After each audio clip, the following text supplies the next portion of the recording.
តោះជំរាបសួរបងប្អូនឆ្ងល់អត់នេះច្បាស់នៅពីក្រោយខ្នងខ្ញុំនេះអាហ្នឹងគេកោសម្រាប់ធ្វើអីបងប្អូនណាដឹងខ្លះច្បាស់នេះមានតែប៉ុណ្ណេះណាអ្នកភូមិសម្រាប់គាត់បដោះផ្សិតហូបប៉ុណ្ណេះមកហូបមកខ្ជិលបងប្អូនអើយផ្សិតច្បាស់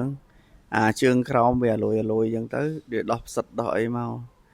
នេះនៅស្រុកភូមិខ្ញុំបងប្អូន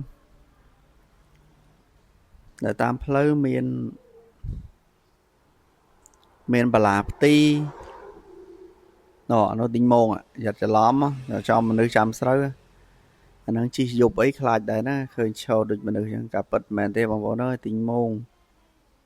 នេះមានបលាផ្ទីហើយនឹងដើមសកែហ្នឹងសម្រាប់ចាស់ពីដើមចូលចិត្តមូបរិយជក់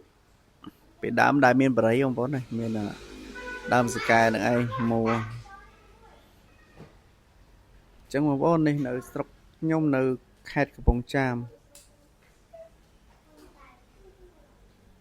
មានអីទេបងប្អូនអើយអស់មនុស្សចាស់លេងហើយ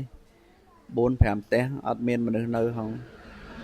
សារចាស់គាត់ស្លាប់អស់បងប្អូនអើយនៅតែផ្ទះទុកចោលសម្រាប់ឲ្យកូនចៅពេលទៅលេងបុណ្យទានម្ដងគាត់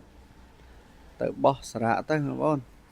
នេះចកាទៅមកធ្វើទៅចកាគេមិនចកាខ្ញុំបងឃើញមានដើមក្រូចពីដើមដែរផ្លែច្រើនណាស់បងប្អូនណាគាត់ណាផ្លែក្រូចមួយដើមចង់50ក្រូចហ្នឹង